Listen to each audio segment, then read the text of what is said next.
to 200% in accordance with Section 33, subsection 3 of the Act. And whereas it is expedient that the Excise Tax Act 2023, which seeks to amend the first schedule to the Act, be approved by Parliament. Now, therefore, be it resolved that pursuant to Section 33, subsection 3 of the Act, the Excise Tax Order 2023, as set out in the schedule to this resolution, is hereby approved by Parliament. Honorable Prime Minister. Thank you, Mr. Speaker. Mr. Speaker, I beg to move the second resolution, which is Part B of the order paper, a resolution for the purposes of Section 45(2) of the Public Finance Management Act number 17 of 2015, whereas it is provided by Section 45(2)(b) of the Public Finance Management Act number 17 of 2015, hereinafter referred to as the Act, that the Minister may by regulations establish special funds, and whereas it is further provided by Section 45(2)(b) of the Act that the regulations made under Section 45 of the Act to establish a special fund shall be approved by the Houses of Representatives by resolution. Whereas the National Transformation Fund was established by the National Transformation Fund Regulations SR&O number 42 of 2015, hereinafter referred to as the Principal Transformation Fund Regulations, which was approved by the House of Representatives by resolution. And whereas... Sorry, I wasn't seeing your light.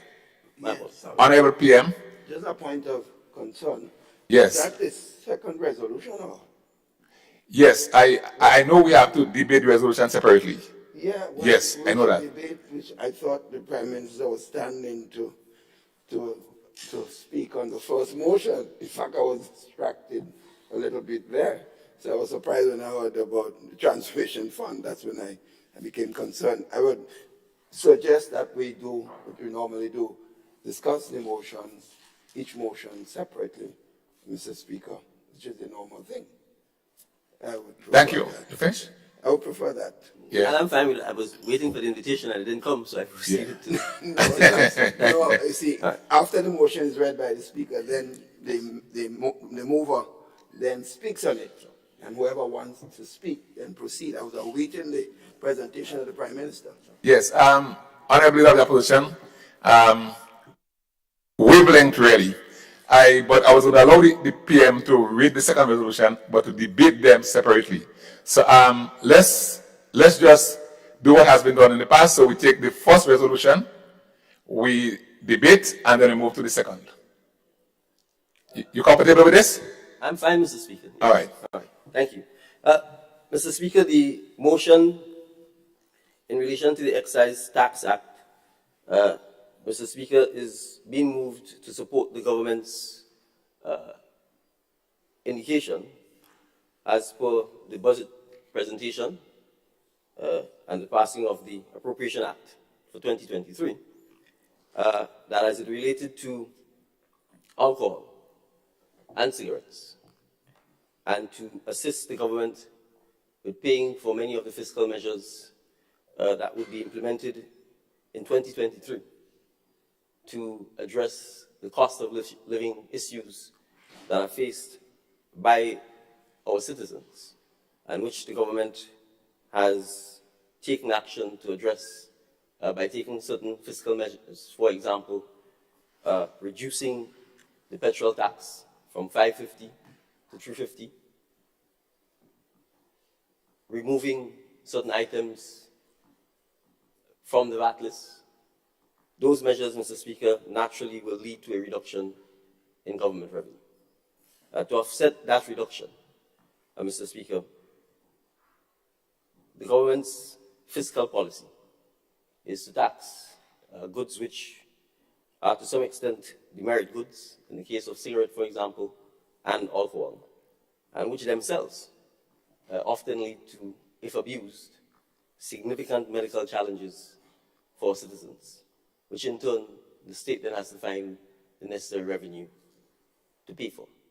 And so the policy thinking behind these fiscal measures Mr. Speaker, is that the government should raise revenue by increasing the tax on them to help offset, one, the other fiscal measures taken by the removal of VAT on basic items as approved through the budget process. And also, Mr. Speaker, to assist the state with raising the much-needed revenue to address the significant health challenges that we face as a nation arising from the abuse of alcohol, which in many cases leads to significant renal failure, the abuse of cigarettes, which oftentimes lead to significant respiratory illnesses.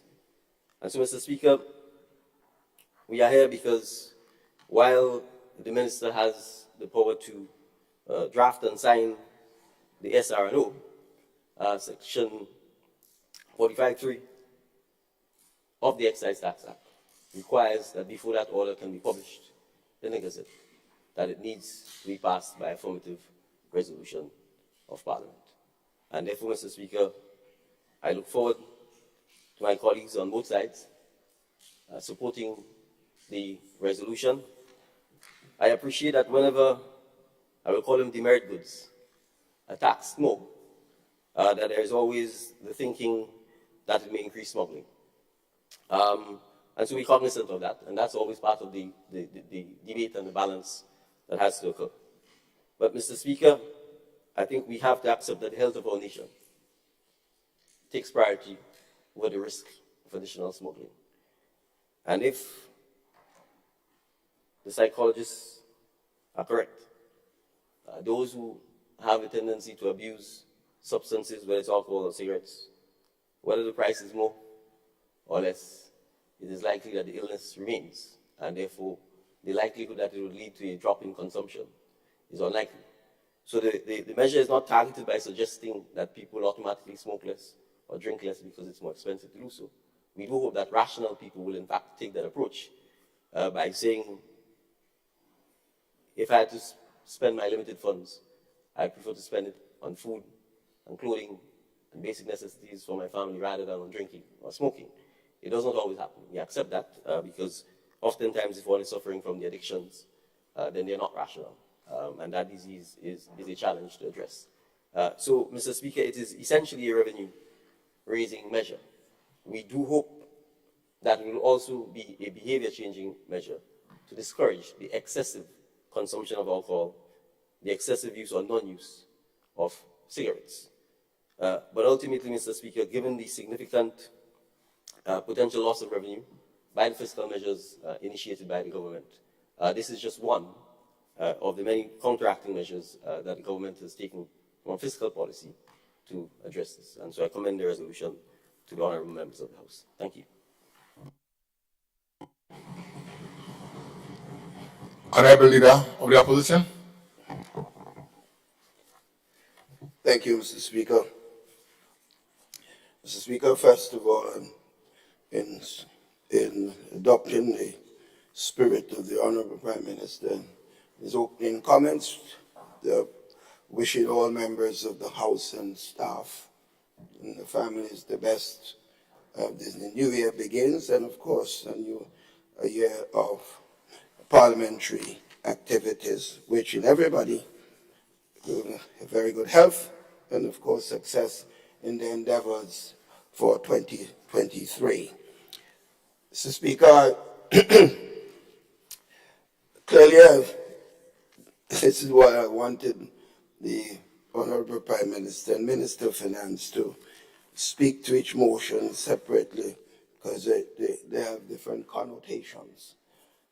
And probably I was concerned about the motion in the first place, but I'm probably more concerned after listening to the Honorable Prime Minister. The fact is, I understand the objectives of the government, which is attempt to raise revenue based on their perceived, the perception of the drop in revenue overall based on actions taken in other areas. So I understand the fundamental objectives. The problem is, Mr. Speaker, and I think I alluded to that on my presentation on the 2023 budget. I alluded to that.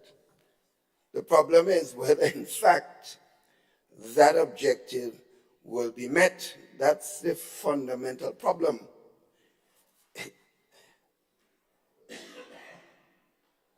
I want to mention, before I go to the meat of what I really want to say, the concern I have.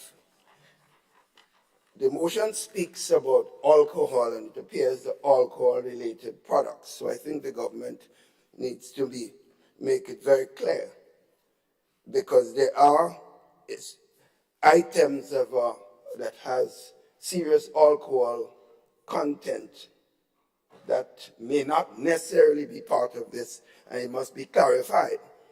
For example, you have beer rum. You have mentholated spirits that are used for specific things. Even the question of sanitizers, some of them are very strong alcohol content. Ammonia for cleaning. I think the government needs to clarify exactly this, because when the public servants is implementing something, if they are not given a clear demarcation line, I'm trying to be very informed in my presentation here, then they can act sometimes against what the government intention should be. So I think there need to be very clear demarcation going forward. But I also want to inform the government side. I've had a history of dealing with this specific problem. The objective of encouraging people to drink less and therefore, in fact, have a positive impact on their health is a noble objective. No one can be against this. I don't see anyone, whether you like alcohol or not, you ought not to be against this. So I can't be, and I'm supportive of that intention. The problem is whether you would achieve that objective is my serious problem. I remember in 1986, there was an attempt by the then government with another Minister of Finance, and I was part of that government, to do precisely what we're doing here today. The percentage was slightly different. At the end of that period and the assessment, the government collected less revenue than what they were collecting before when the tax was low. When the overall analysis was done, it was found out that what the motion did, or what the decision that we made did, encourage smuggling. There was a tremendous increase in smuggling of cigarettes and alcohol in general. So it did not impact on the health concerns of the government in a positive way, and it certainly did not yield the revenue. So the two objectives I've heard enunciated by the Honorable Minister of Finance certainly were not met then. Years later, we tried it again and came up again. The result did not work, because the mindset then was maybe 15 years earlier on, people's whole concept would have changed. It did not.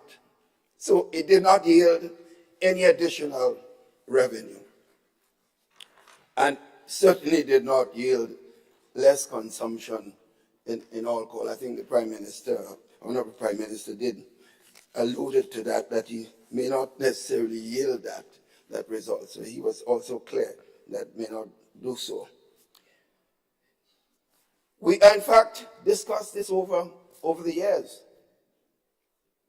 So I am concerned that the motion, with all some of it intentions may be noble, like the health, that you will not get that result.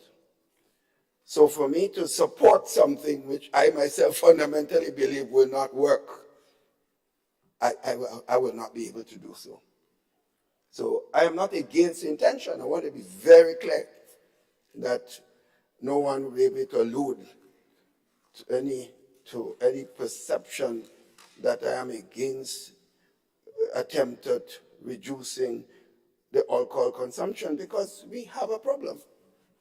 But I'm not sure, Mr. Speaker, through you, through the Honorable Minister of Finance and the other side, whether in fact that will work. So I will not be able to lend my support to this. If it works, if it's passed and it works, I will be the first person to give you credit and say, yes, well, I didn't think it would have. But if it worked and you get more revenue and so on, and the intention to reduce alcohol consumption and affect people's health in a positive way, you will have tremendous credit coming from me. But I certainly will not be able to support it at this particular time. But I wish you the best if it does go through. Thank you, Mr. Speaker. Thank you, Honorable Leader of the Opposition. Honorable Leader of Government Business. Thank you, Mr. Speaker. I also rise to wish all my colleagues on this side of the House as well as on the other side, you too, Mr. Speaker, and your team, the very best for 2023. Good health, strength, prosperity, and all the good things that goes along with it. Mr. Speaker, I'm in full support of this motion that is being tabled here this morning,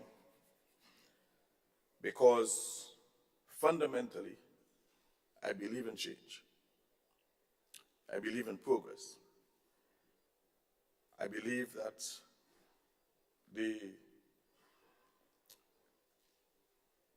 implementation of this motion, the increase in cost to those who use these demerit substances or goods, is likely to think twice about their habits. And we encourage people to do that. The less you use these goods and the more you focus on transformation and development of careers, the more brighter will be the future for our Grenada. We have recognized that quite a very large cross-section of the Grenadian population is hooked on these substances, hooked on alcohol, hooked on smoking. This is even present amongst school-age children. And so, as a responsible government and as responsible leaders, I believe we must support this resolution. By tabling this resolution here today, Mr. Speaker, we are saying to the population that we would like to see them turn away from these substances as much as they possibly can and focus on building strong careers, especially our young men and our young women. We understand that this is not an absolute measure. People are not going to stop, but at least they can do this in moderation. This tax seeks to bring balance, to encourage our people to use these substances in moderation. And by so doing, it helps to raise government revenues. Because government does need additional revenues to cope with the illnesses that emanate from the use and overuse of these substances. So I rise to give full support. These measures doesn't guarantee a change in behavior. But as leaders, we are making a statement to our people of the importance of balance.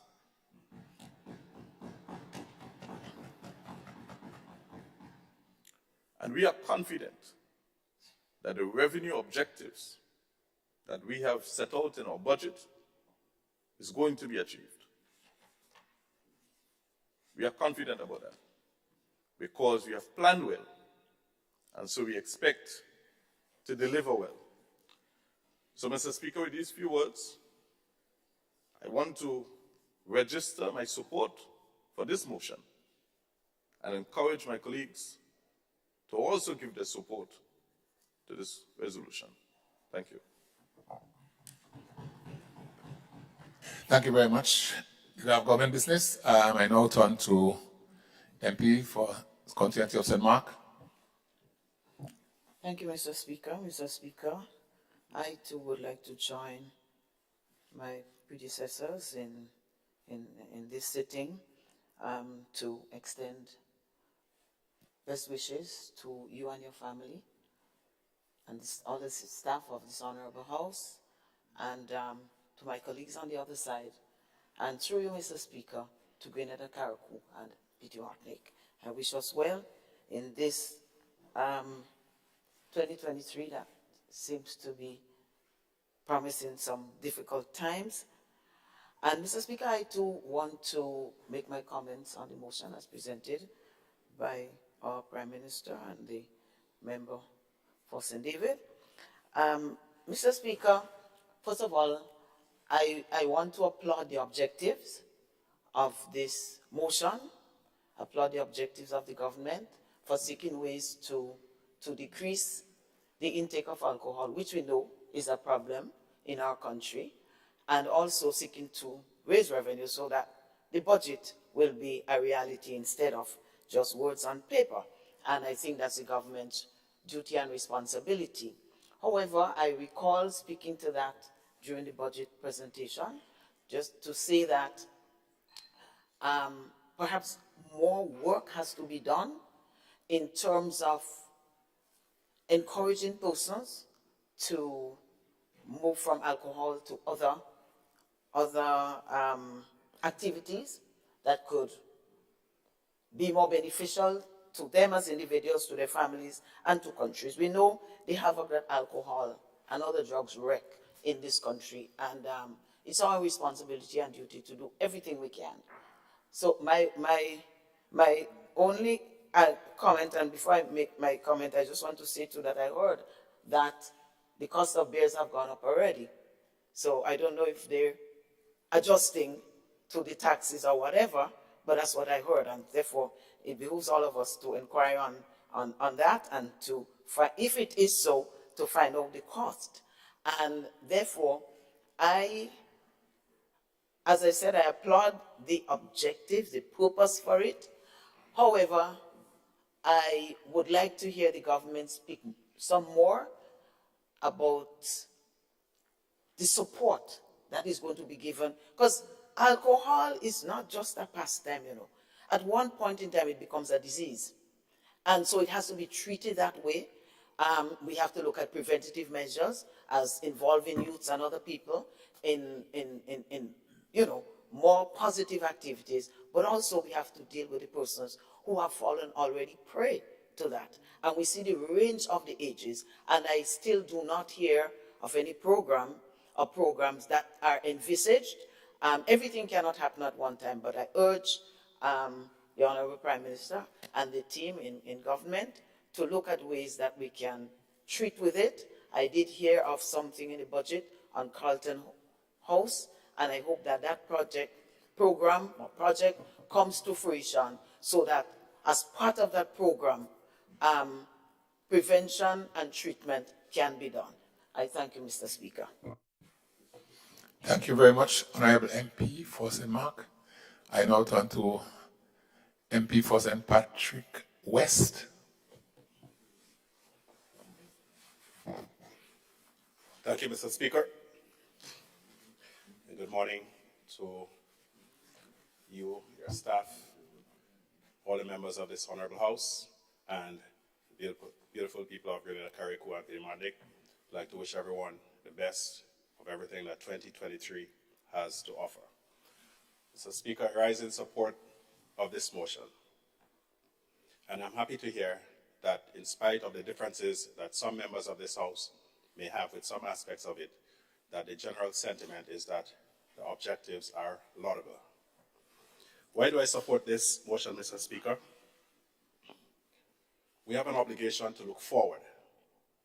And while it is important that we look at past experiences and past failures, we cannot use that as justification for not trying to do something about what we all admit is a major problem in our country, Mr. Speaker.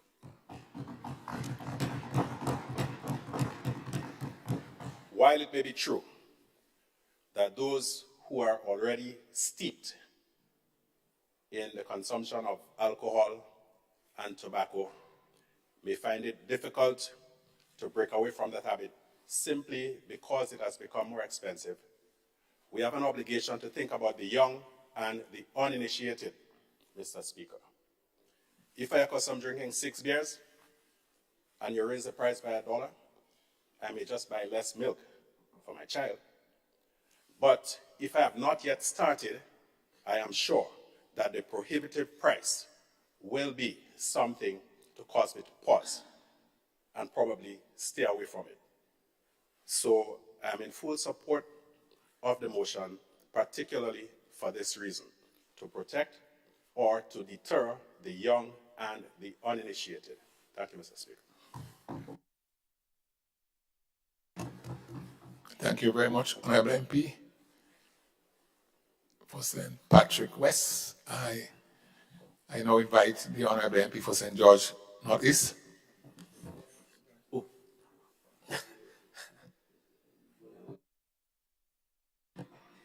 I invite the Honorable MP for St. George Northeast. I do apologize, Mr. Speaker. I didn't see the mic light of the Honorable Member. Mr. Speaker, thank you, and I join with the sentiments of everyone of the Honorable House to invoke the spirit of peace, success for the period 2023 and beyond. I look forward to working with the Parliament so that we can advance the agenda of the government and by extension the people of Grenada. Mr. Speaker, I rise to support fully the motion put forward by the Prime Minister and to add that the issue by itself is not going to address the situation as everyone has explained. However, I think it is clear that the government's agenda is simple. On one hand, we look at increasing the cost as a deterrent for a particular percentage, and on the other hand, dealing with the Carlton House and reimagining how we deal with substance abuse, improving the situation at the Monge Hospital is also critical and a part. It's not stated in this motion, but it gives credence to the government's whole agenda. I think this is needed because while we seek to trivialize the aspect of revenue for the government, and that has its financial implications, which we are looking forward to, but the whole social implication cannot be answered only by cost. And this is what we are seeing. One element is not a means to the situation, an end to the situation.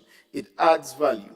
So I want to encourage the Leader of the Opposition to reconsider, support it, and through you, Mr. Speaker, and take the spirit of this motion And the plan of the government going forward, which will deal with the Carlton House, the situation at Monge Hospital, as a combined effort in dealing with substance abuse and addressing the issue of consumption and leading to moderation of consumption of alcohol. Thank you very much. Thank you, Honorable MP for St. George Northeast, and I now invite Honorable MP for the town of St. George to make his contribution. Mr. Speaker, I want to join colleagues in wishing everyone a Happy New Year, yourself and your staff, our constituents, the nation. And I hope 2023 brings them all that they hope and desire for. With respect to the issue here, I think the issue that we're zeroing in on is the issue of alcohol and alcohol consumption. I have spent the better of the last maybe 20, 24 years, 23 years practicing in criminal courts in Grenada, and 10 years before that in criminal courts in the United States. And the linkage between alcohol consumption and crime is amazing. You hear about sexual crimes and you think it's just somebody who is just perverted. You'll be amazed to know how many people get drunk and commit even sexual offenses and wouldn't do it if they were not high on alcohol. I therefore believe that this effort and other efforts, I don't think this effort will solve the problem. And as colleagues here, I think we need much more than that. And I appreciate what the member of St. Patrick said, that we have to start with young people. Because what amazes me now is in the past it was young men, but young women are consuming alcohol in huge amounts now.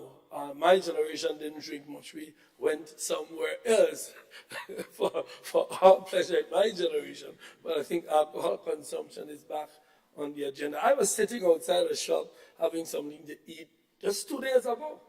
I ended up with blood all over my shirt, part in a fight between two guys who were both stone cold drunk. And I know would not have done it.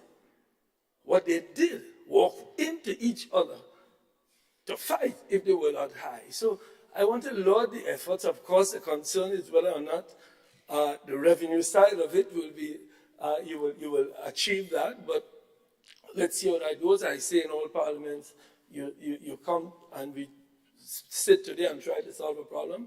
We'll be back maybe a year from now to determine whether or not it has been successful. But certainly, to zero in on the issue of consumption of alcohol, excessive consumption of alcohol. Not consumption, a man take a drink, 2 drinks, and knows he live. But it starts with education from the schools. We have to get back. The Carlton Home has to be revived, something I've spoken of for years, in the criminal courts of the country where we have the issue of alcohol causing crime. And we have nowhere to send people to. You have nowhere for the magistrate to say, listen, you consume too much alcohol. Of course, there are some counseling programs. Men go through the counseling programs just to report that, yes, I did do the counseling. But in terms of really finding solutions to that, I think we need to do much more. And I hope this effort at least starts. I'm not optimistic that it will lead to any rapid reduction on its own. But certainly, as the member for St. George Northeast said, if it's going to be combined with other things on the side of the issue of reduction of alcohol consumption, I think it's a lot of effort. On the revenue side, well, we'll see how that goes. Thank you very much, Honorable MP for the town of St. George. And now I invite Honorable MP for St. Andrew Southwest to make his contribution. Thank you. Thank you, Mr. Speaker. And I begin by wishing everybody the best wishes for 2023. So, Mr. Speaker, I stand in full support of the motion, and I would support it by presenting pure economic reasons, being trained as an economist.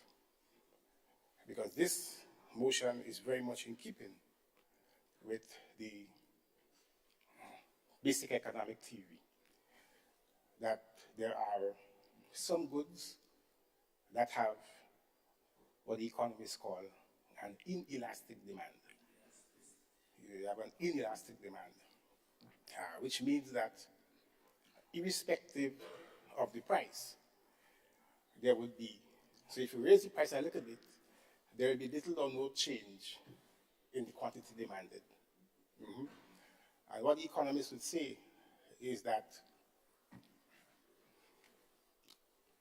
as a means of offsetting the revenue that is foregone by placing a lower tax on basic goods and services, it makes sense to place a higher tax on those goods and services that have an inelastic demand. And I'm saying that this motion has a strong theoretical economic base, and it makes sense. And it has been applied throughout the world. All right? And we also have to bear in mind, Mr. Speaker, that fiscal policy, and in particular taxation, is the major instrument a government can use to effect changes in the economy. Yeah? All right, Peter? It's a major instrument a government can use to effect changes in the economy. And not just in the economy, but to effect changes in the consumption behavior of individuals. Yeah? And therefore, not only the US, here as well. All right? So, Mr. Speaker, I stand in full support of the motion. It makes economic sense. It makes economic sense, and it has been a common economic practice from way back when. Good, Mr. Speaker. Thank you very much. Thank you. Thank you very much, Honorable MP for St. Andrew Southwest.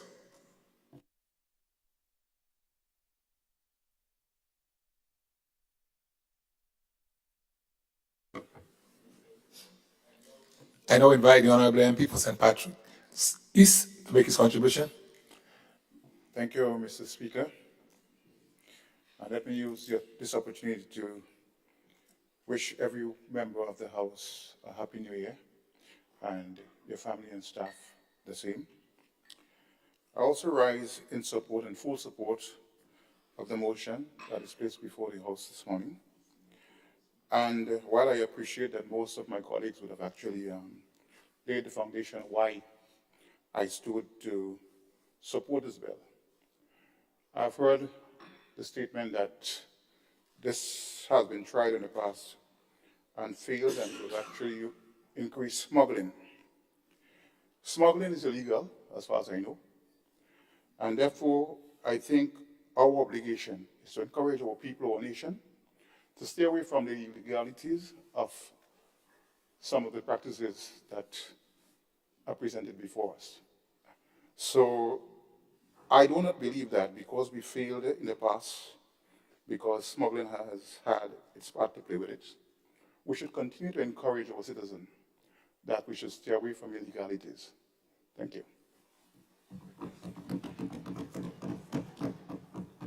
Thank you, Honorable MP for St. Patrick East, for your contribution.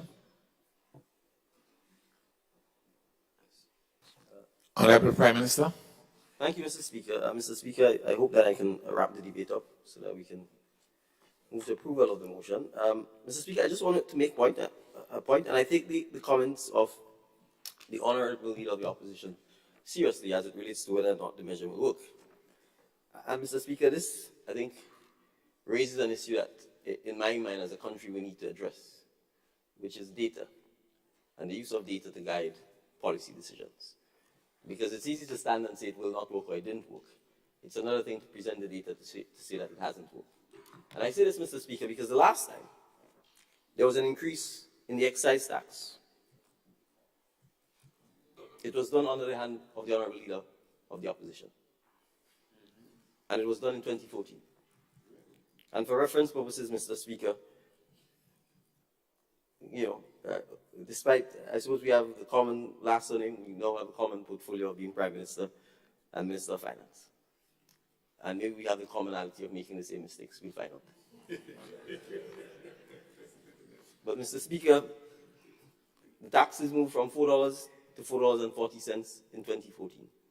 It moved from $1 to $1.10 in 2014, and it moved from 95% to 105% in 2014, and from 25% to 35% in 2014. We're in 2023.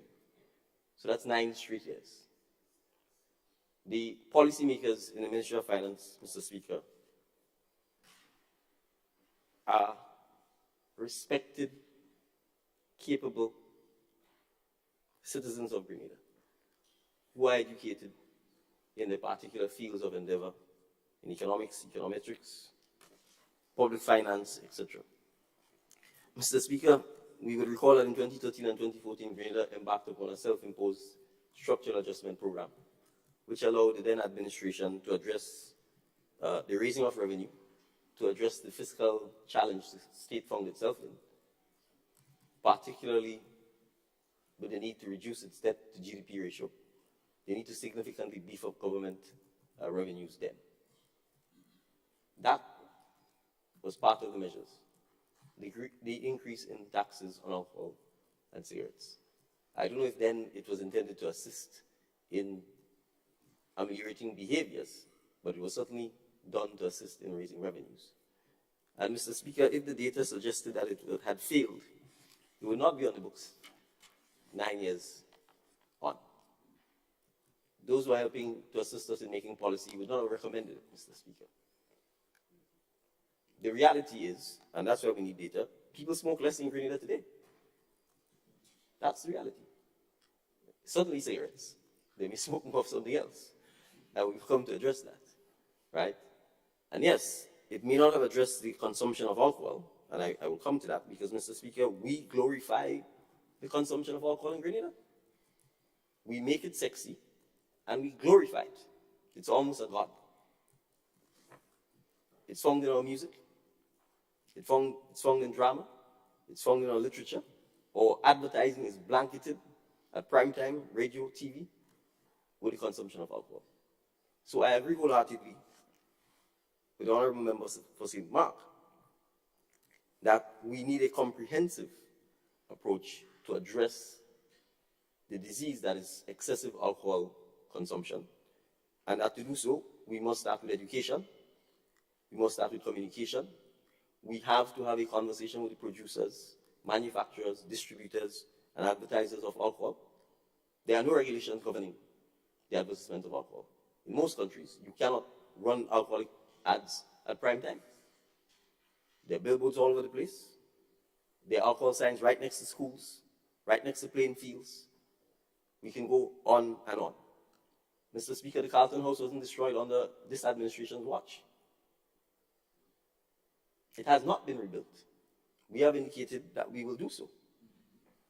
Mr. Speaker, our community centers, we are taking them back and making them available to our young men and women so that the positive actions that are required from craft making, from skills training and digitization, so that they have an avenue to express themselves, to learn, to grow, so that they don't have to turn to alcohol as a default position. The same goes for our playing fields, and need to upgrade, continue the upgrading and maintenance and the lighting of them. And I will give the Honorable Leader of the Opposition and his team their credit for commencing and continuing the lighting of playing fields throughout the length and breadth of Grenada. But we need to move from just lighting them to making sure that the communities and the community groups and the sporting groups and youth groups are organized and are using the fields at night to make sure that we get the benefit from the lighting, and they're not just lit, and then we end up with the same thing, which is using the fields for more alcohol consumption, more partying, etc. So, Mr. Speaker, we have to make sure that we put in place the infrastructure at the community levels, and that we have the policies and programs to direct people into positive behavior, physical activity, sports. I keep saying we view sports as something for children only, right? The entire nation needs to take part in sport. So, Mr. Speaker, we are taking a holistic approach to how we address the issue of diseases related to addiction, be it cigarette, alcohol, or other illicit narcotics. They need to ensure that physical exercise becomes a regular part of our routine as citizens of the country. They need to behave with moderation when it comes to substances that have addictive properties. But crucially, Mr. Speaker, as well, we can't do all of this without revenue. And I could not do it any better than explain by the Honorable MP for St. Andrews Southwest as to the economic theory behind the policy and the fact that this has been a policy, Mr. Speaker. I have known of no government, and I dare say I will challenge any government which will be brave enough to say to its citizens it is going to reduce the tax on cigarettes and alcohol. I don't know of any government anywhere in the world that will adopt such a policy, that it will reduce the tax on cigarettes and alcohol. It may stay stable, but I can almost guarantee you, Mr. Speaker, it will always go up. That's not banning it. That's when you run real risk of smuggling, when you try to make everything legal. And so, Mr. Speaker, I just say that at the end of the day, we still have to care for those who are victims of excessive alcohol use or excessive tobacco use. And where are we going to get the funds from? And in my view, the funds primarily actually should come from those who produce, manufacture, distribute, and sell these substances. So, Mr. Speaker, I too would like to join my colleague from St. George Northeast and ask the Honorable Leader of the opposition, in fact, to not reservedly support the motion, but wholeheartedly support the motion. Thank you, Mr. Speaker.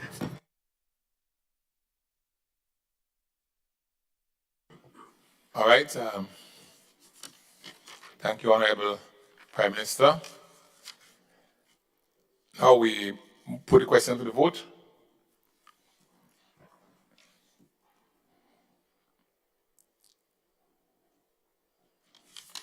Honorable members, the question is that whereas it is provided by Section 33, subsection 3 of the Excise Tax Act, Chapter 94, hereinafter referred to as the Act, that the Minister may by order published in the Gazette and approved by affirmative resolution of the Parliament amend the first schedule and the second schedule of the Act. And whereas the Minister proposes to amend the first schedule of the Act to increase the excise tax on alcohol from $1.10 and $4.40 per liter to $1.50 and $5 per liter, respectively, and increase the excise tax on cigarettes from 105% to 200% in accordance with Section 33, subsection 3 of the Act. And whereas it is expedient that the Excise Tax Order 2023, which seeks to amend the first schedule to the Act, be approved by Parliament, now therefore be it resolved that pursuant to Section 33, subsection 3 of the Act, the Excise Tax Order 2023, as set out in the schedule to this resolution, is hereby approved by Parliament. All those who are of that opinion, say aye. Aye. Those of the contrary opinion, say no. The ayes have it. Indeed, the ayes have it.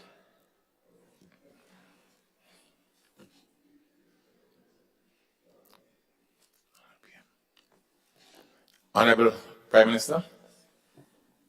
Thank you, Mr. Speaker. Mr. Speaker, I rise to move the following resolution in my name, a resolution for the purposes of Section 45(2) of the Public Finance Management Act, number 17 of 2015. And the resolution reads, Mr. Speaker, whereas it is provided by Section 45(2)(b) of the Public Finance Management Act, number 17 of 2015, hereinafter referred to as the Act, that the Minister may by regulations establish special funds, whereas it is further provided by Section 45(2)(b) of the Act, that regulations made under Section 45 of the Act to establish a special fund shall be approved by the House of Representatives by resolution, whereas the National Transformation Fund was established by the National Transformation Fund Regulations, SRO number 42 of 2015, hereinafter referred to as the Principal Transformation Fund Regulations, which was approved by the House of Representatives by resolution, whereas the Principal Transformation Fund Regulations was amended by the National Transformation Fund Amendment Regulations, SRNO number 26 of 2019, which was approved by the House of Representatives by resolution,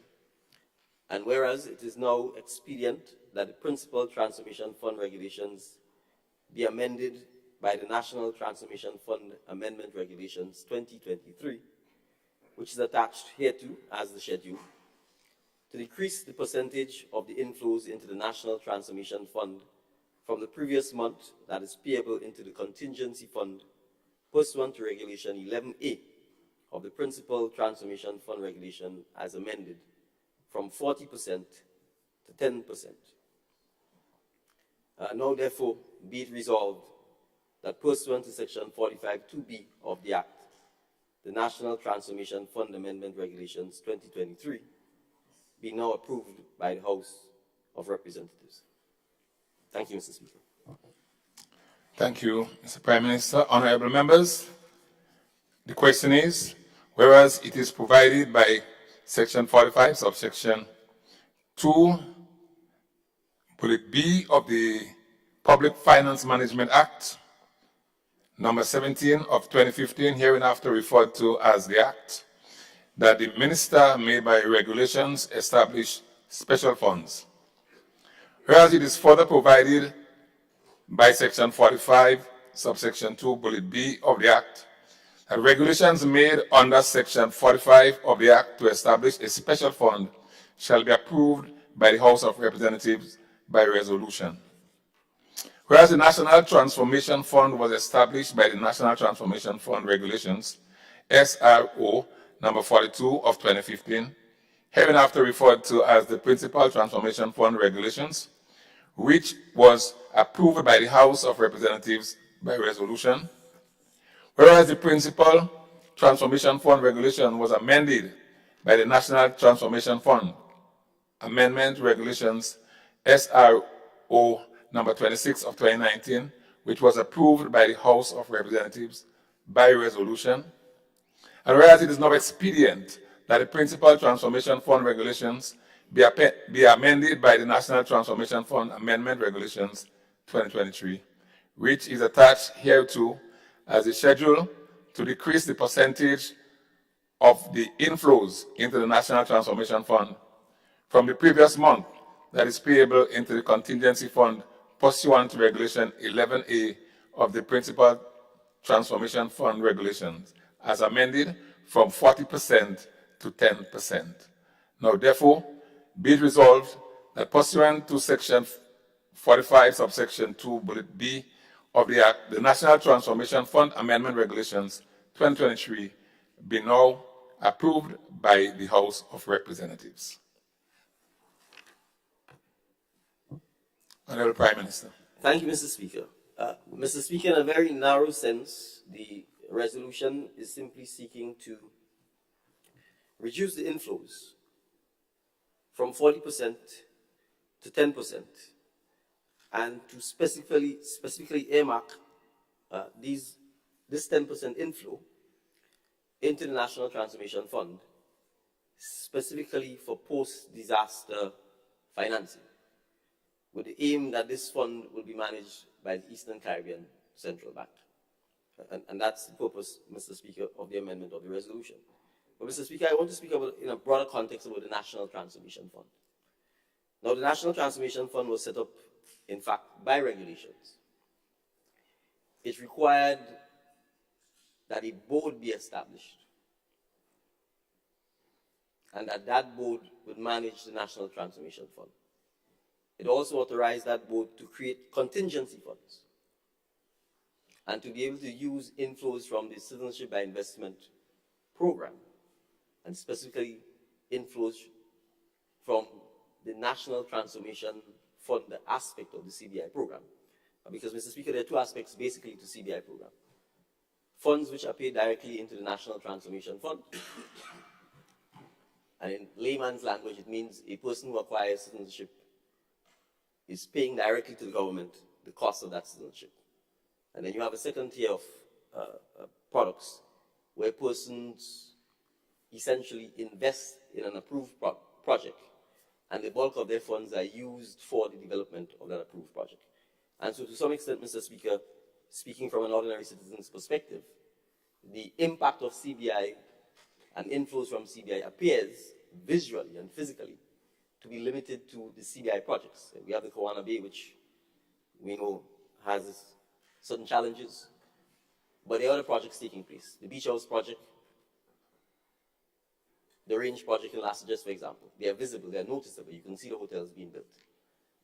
The inflows them, Mr. Speaker, for the most part, the majority of it goes directly to these projects.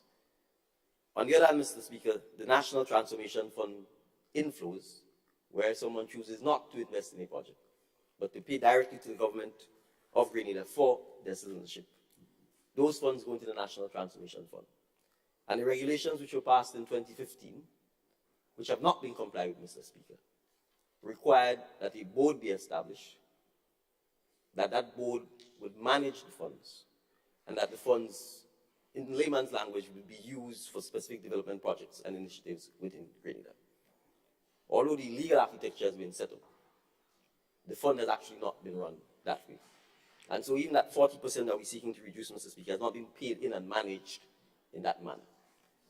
And we may have to have a debate when we come back to Parliament, Mr. Speaker, about whether the process is too involved and too complicated for managing a National Transformation Fund as currently envisaged under the regulations. But the first ask, Mr. Speaker, is that we recognize that Grenada, like almost every other Caribbean nation and almost every other island nation and small island developing state, is at the mercy of climate change and is at the mercy of climate and related and weather-related challenges. And it's not just the catastrophic ones that we suffered like in 2004 with Hurricane Ivan, but, Mr. Speaker, it could be 5 days of incessant rainfall, or as we experienced in October, November of this year, almost 33 days of incessant, non-stop rainfall. And so the roads are impacted, or bridges are impacted, the coast is impacted. And so, Mr. Speaker, the need to ensure that we have a fund that is properly managed to assist us with post-disaster recovery becomes more and more desirable. And so the aim, Mr. Speaker, is to ensure that from a fiscal prudence point of view, that we have a fund managed by a regional institution that celebrated its 40th anniversary last night, the Eastern Caribbean Central Bank, which has given par excellent service to the people of the OECS, so that we are confident that the funds will be available when necessary in the event we are required to deal with post-disaster recovery. And so that, Mr. Speaker, is the intent of this. You know, Mr. Speaker, many countries that are blessed to have natural resources like oil and gas end up with what they call the oil and gas curse. But despite the significant revenues that the government may raise, because the government isn't prudent in its management or does not put aside the funds for specific developmental purposes and put the checks and balances in places so that the government itself doesn't just take it and spend it all over the place, oftentimes find themselves having the oil curse, because despite the wealth generated by the oil, it either ends up in the hands of a few, or the country itself, or the majority of the citizens themselves, are poor. And income inequalities and all of the social challenges, crime, social unrest, political unrest, that plagues a lot of these countries continue.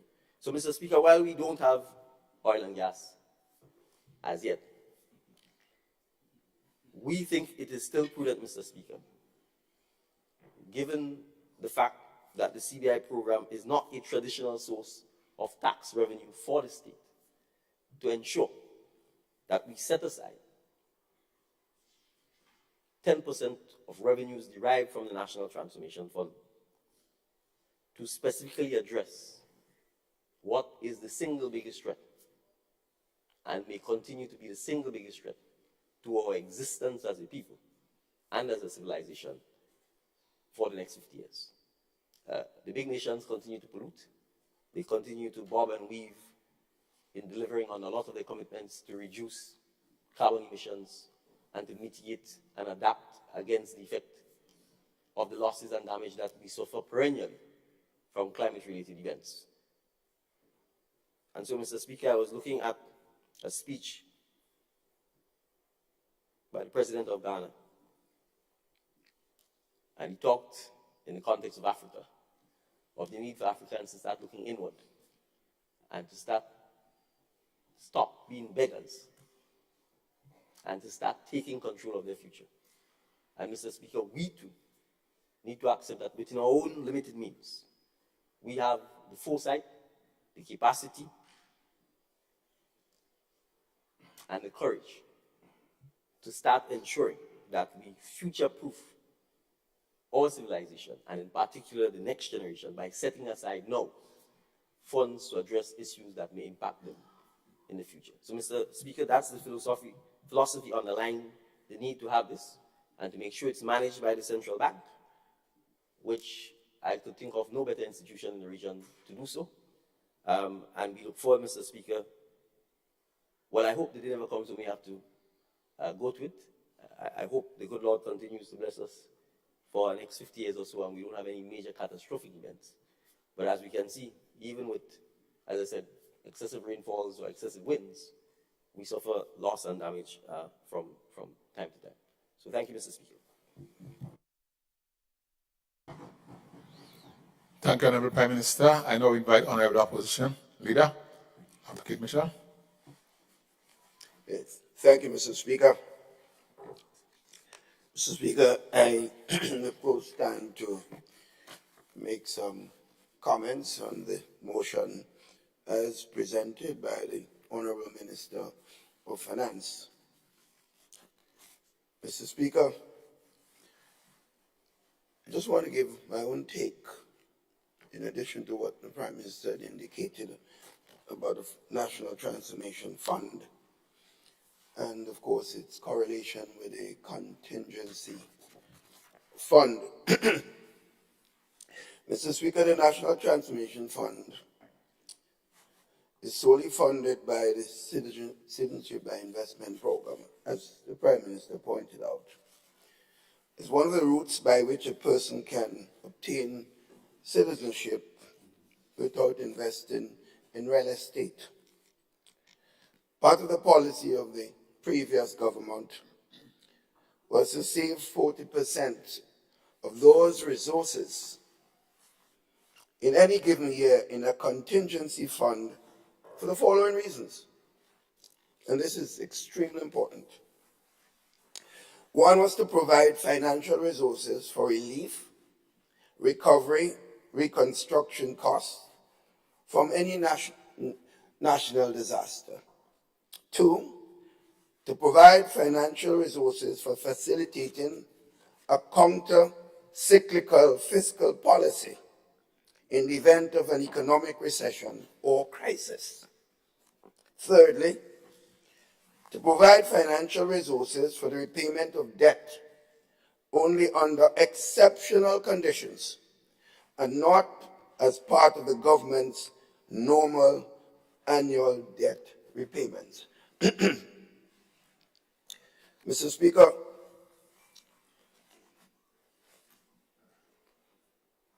having said this, I have been, as an individual, and been involved in government for years, passed through a number of periods where there were serious disasters in our country. Of course, the most major one was Ivan, and I think it's all known that Ivan came and it did tremendous damage to most parts of the country except the north. For those who lived in Certez would remember this.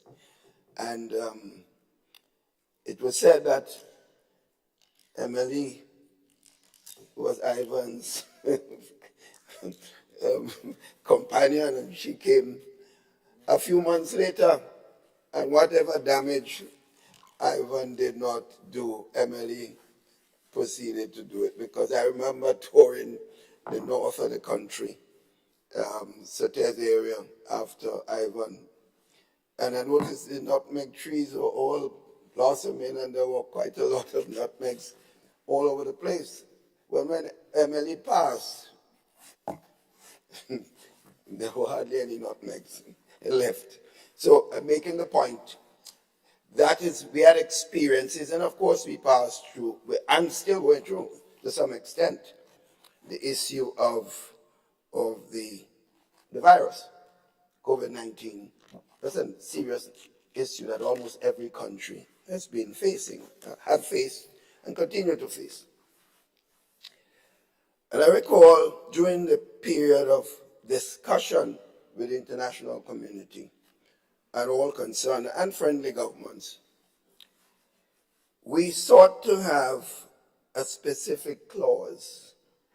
We thought it was necessary that countries, especially with small economies, like we are,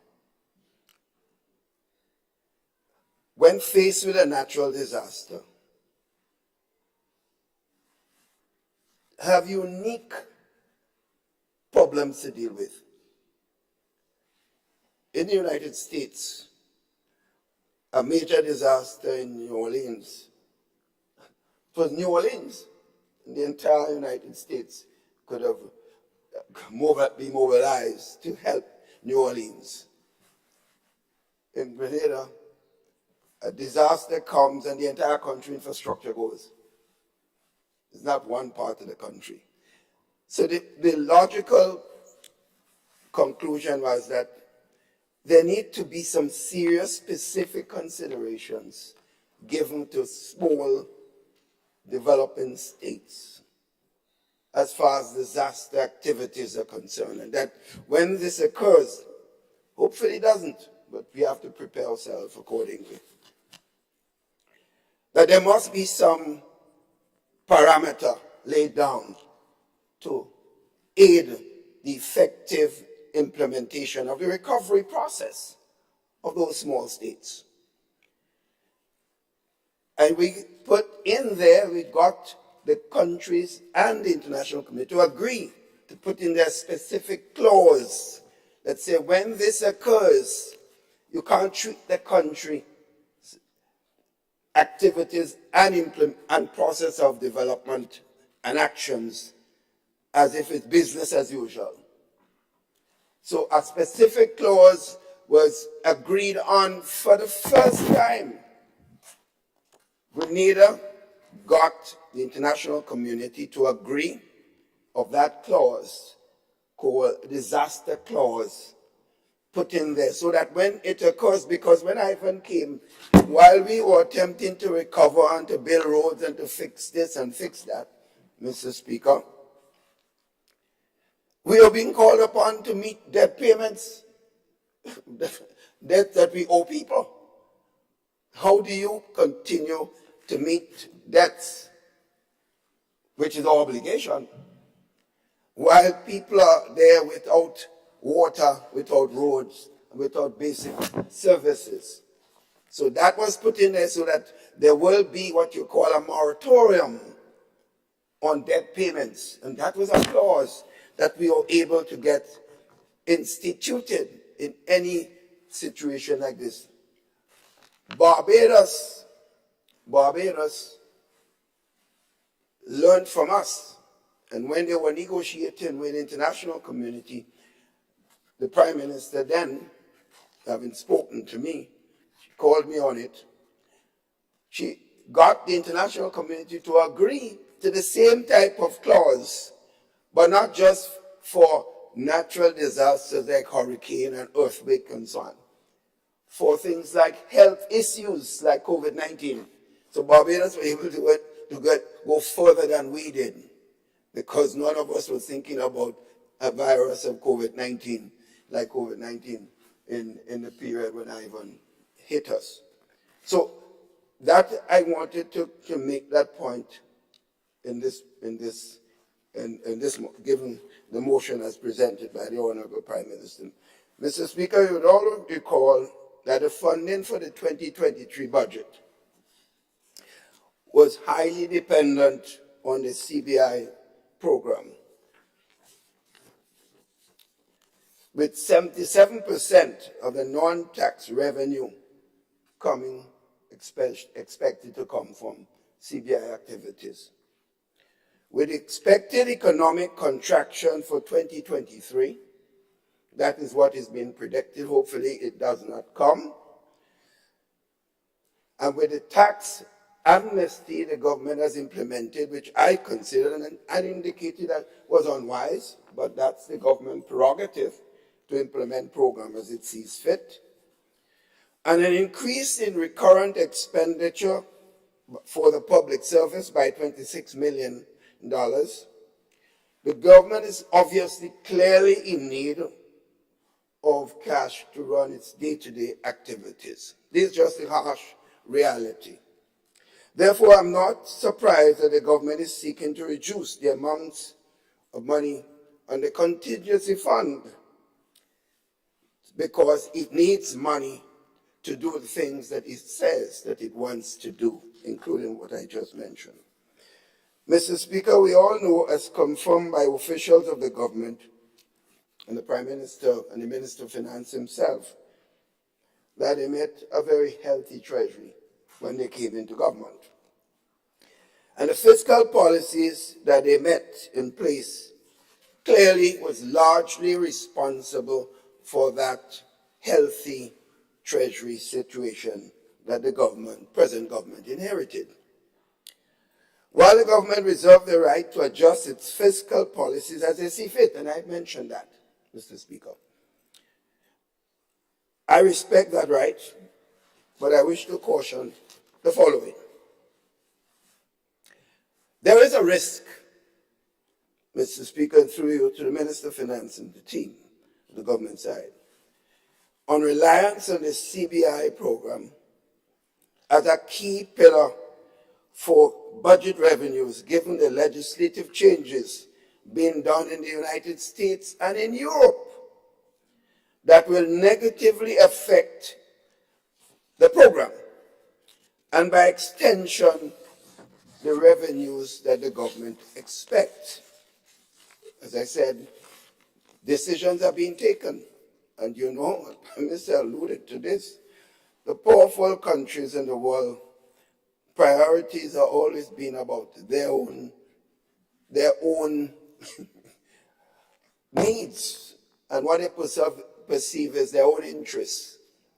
A lot of talk about helping ordinary countries. We hear that all the time. And doing things for less developed countries and blah, blah, blah. We got a lot of talk, but a lot of nice talk never really results in actual actions. When you take a decision like this, they must know the impact of the CBI on helping small states to meet the challenges of the 21st century. They know it, but yet the decisions are being taken that will in fact impact seriously negatively on those. But it's important for the government to be aware of this because it has to implement its budget.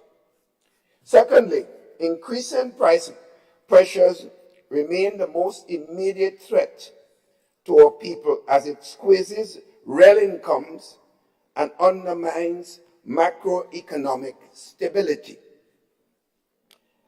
The imposition of taxes on basic goods and services like water, sugar, and electricity, married with reduced immediate disposable income with the increase in the NIS contribution, adds to the income squeeze for the working class by the direct policies of the government. Mr. Speaker, as the storm clouds gather over this land of ours, policymakers need to keep a steady hand to use the contingency fund to introduce counter-cyclical fiscal policies to cushion the effects on the people of our country. In other words, you need more and more contingency fund as the pressures mount on people to be able to help the people in times of need. This is part of the reason the fund was established in the first place, as previously mentioned. Instead, we have seen a signal that the government is likely to run low on cash and urgently needs the additional funds in the first month of the budget. Mr. Speaker, we must ensure that our policy interventions promote fiscal resilience as it is a necessary pillar for our own economic survival. Unfortunately, this amendment runs contrary to that concept and erodes one of the very pillars that aided Grenada in meeting all its financial commitments during the period of the lockdown with COVID-19. Mr. Speaker, as I said before, it's the right of a government to implement policies that it sees fit as it moves forward with managing the affairs of the country. And the job of a serious opposition is meant also to provide the necessary advice and, of course, critique when necessary in dealing with the government's policy. Mr. Speaker, just a couple of minutes. So it is important for the government, as you move to reduce the contingency fund from 40 to 10, given the challenges that you may face and the necessity you may want to deal with in dealing with some of the fundamental problems that your people will be facing in these difficult times, and we expect it. Even the Minister of Finance did say recently, ban your belly. This 2023 is going to be tough. So it seems to me, if you are advising this, you should be looking at probably increasing the size of the contingency fund, not decreasing the size of the contingency fund. But as I said, the government is in charge of their own policy decisions, and therefore that is their right. But I certainly I don't believe that it is a smart thing to do to reduce the size of the contingency fund at this particular time. I hope and pray that some of the actions taken by the powerful countries in the world, Mr. Speaker, will hopefully not affect us as immediate as it may be. As I see it, with the E2 visa being affected, there's going to be less attraction for many of the small countries like Grenada, who had a very, very special place with the interest being shown by persons to acquire CBI citizenship program, recognizing that they had an opportunity to have this E2 visa. With that going in a few years, it will reduce the attraction of Grenada's program or any other program that gave them that alternative. Therefore, these are my comments, and thank you for the extra minute or so, Mr. Speaker. And I advise to the government to watch this carefully, because that may work and provide more difficulties for you as you proceed to manage the affairs of the country in 2023 and beyond. Thank you very much, Leader of the Opposition, Honorable Dr. Mitchell.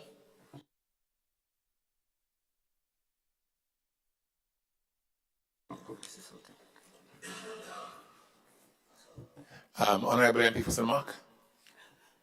Thank you, Mr. Speaker. Mr. Speaker, I rise to make some comments too on the motion as presented, or the resolution as presented by our Prime Minister. Mr. Speaker, I will understand, and I'm sure it is common knowledge of any country, that the government has a duty and a responsibility to look at the sources of finances to manage the financial implications of the budget and the financial needs of the country. And so it is their prerogative to explore different avenues, because money for our budget doesn't come from one source. But I want to make some comments, Mr. Speaker, on the proposal of reduction of the transformation fund from 40%, the contingency fund, from 40% to 10%.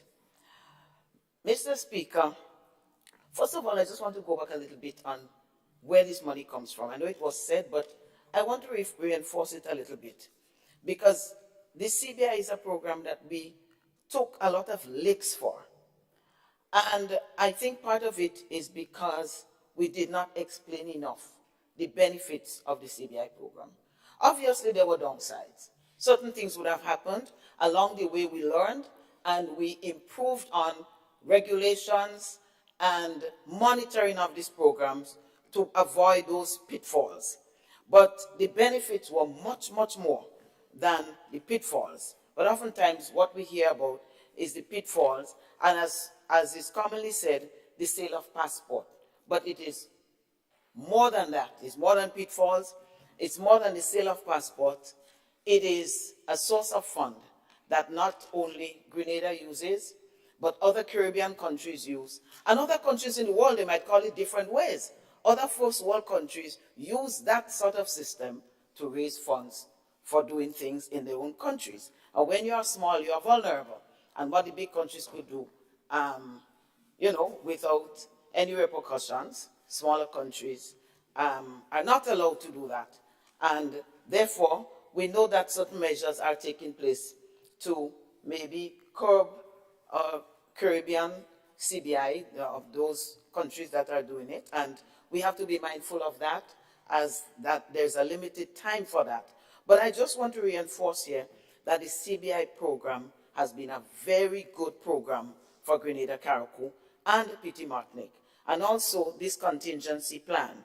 I know the leader of the opposition spoke about what happened in Ivan. I just wanted to add a couple things to the Ivan situation, in that a lot of other work had to be done to get funding.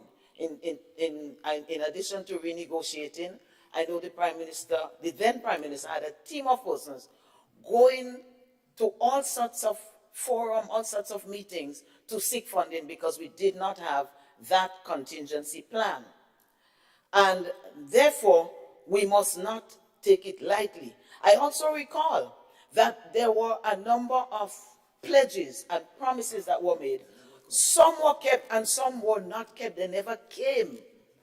And so more and more we had to rely on other means to generate money for the recovery of Ivan. And to add insult to injury, there was a tsunami in Asia.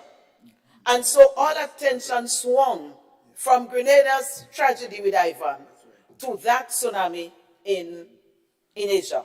And so I'm saying these things to say that we cannot always, and I mean the international communities have come to our assistance, have come to the assistance, have gone to the assistance of other countries. But we cannot rely on it, because several other things could take place. And when I watch the news, I'm no economist, but I hear what he said on BBC, what he said on CNN and so on, these stations, about the possibility of the economy suffering a blow. We have to be very mindful that there are some things, as our dear Prime Minister on the other side said, that we would have to look at taking responsibility for ourselves. So this fund is a very important fund. And my concern is, why the big jump from 40 to 10? Has this matter been fully discussed and deliberated? And I'm not saying that money should not be taken. Maybe some could be taken, maybe some should not be taken. But if at all money should be taken, to bring it down to 10% sounds to me, or seems to me, like a significant and drastic reduction to it. I listened to the presentation by the leader of the opposition, and I heard him mention about COVID and what Barbados did. I really thought we had gotten funds from that fund to supplement from our needs, in our budgetary needs, and that were brought on by COVID, the increase in our budgetary needs. Because I know we really had to find some money. And if it didn't come from COVID, I think the Minister for Finance, the then Minister for Finance, and the staff at Finance must have worked some magic, because a lot of monies had to be found to do that. And I raised the Ivan and the COVID issue because every now and then there will be some kind of disaster, a natural disaster, a health disaster, or otherwise.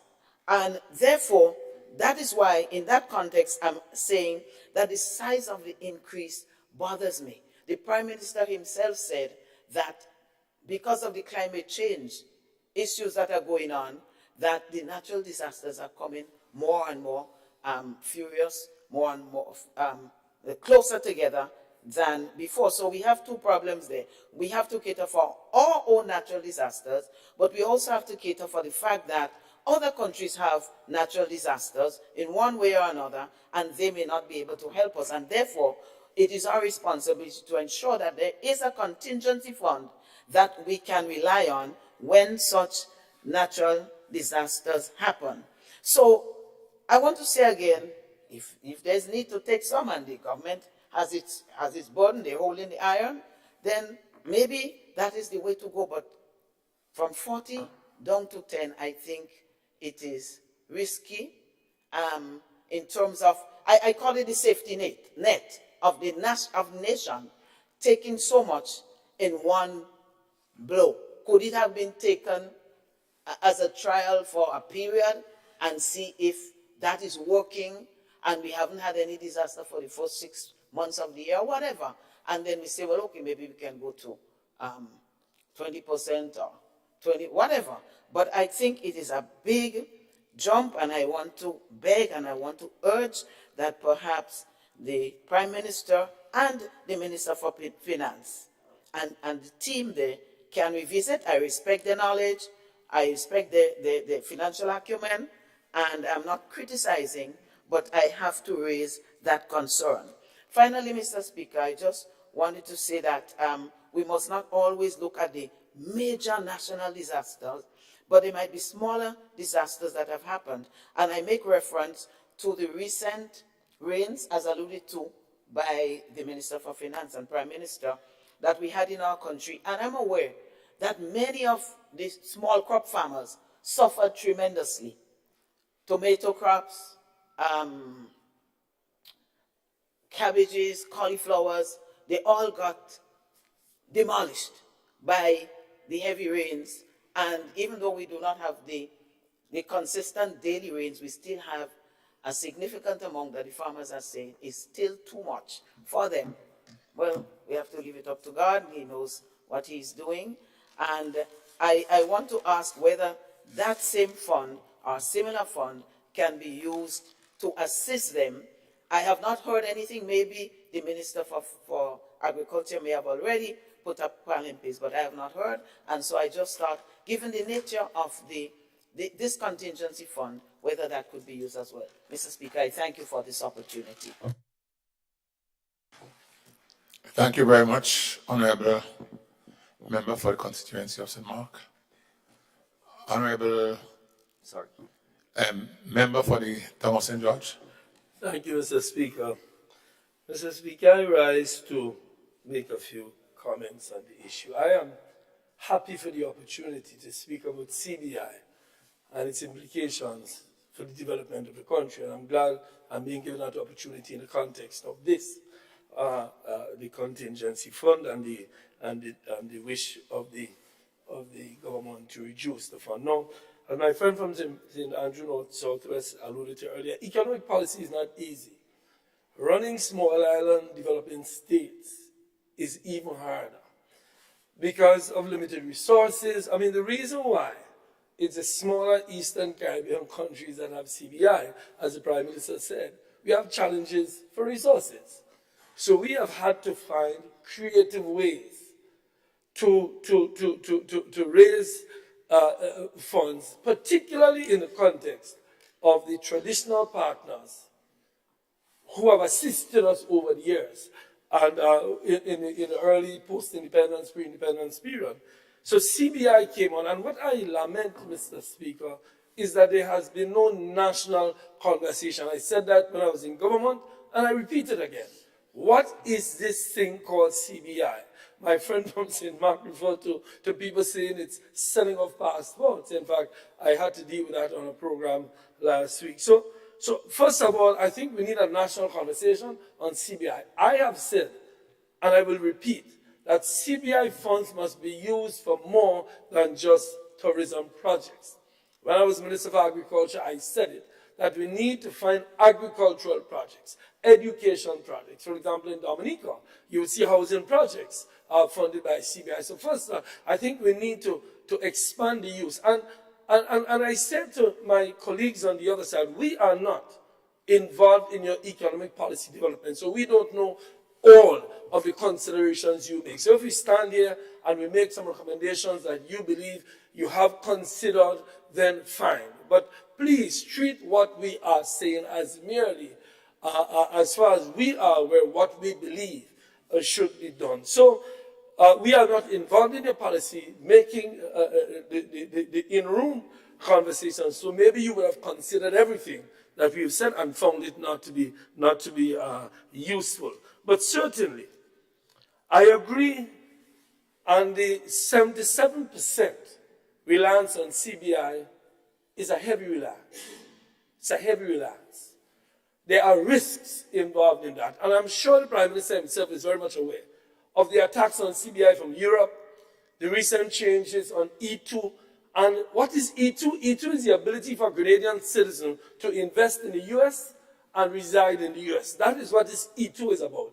And E2 was what came in Grenada somewhere around 96, 86, 85, 86. It's a treaty arrangement between Grenada and the United States that allows any Grenadian citizen to invest in the US and become nearly a permanent resident, but not that a permanent resident. And many persons find the Grenada citizenship attractive in order to get E2 to travel to the US. Now, the Americans have changed it. They are saying that in order to get it, you have to reside in Grenada for 3 years, which is going to impact on our applications for CBI. So it's a risk facing us, and we have to input that risk and see how, and as you said, you have very competent persons in the Ministry of Finance. They can look at the impact that will have. You also have the Europeans coming after us. There are persons who believe that by 2025, they are going to remove our Schengen if we don't remove our CBI, Schengen access, which means access to the European nations.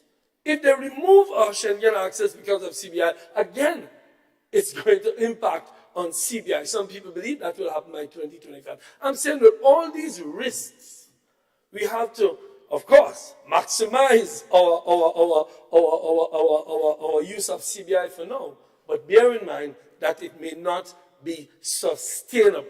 So I agree with the Prime Minister when he says that we have to use CBI to develop more self-sustaining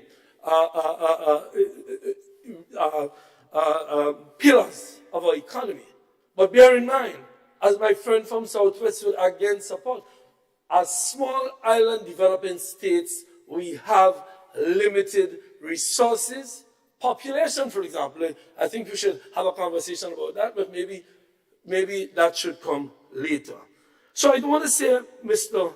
Speaker, that CBI needs to be looked at to maximize its potential over the next 3 years, which includes efficiency at the CBI unit. There are two challenges CBI faces. The objective challenges, which I'm speaking of, the removal of E2, the attacks on it by the European nations,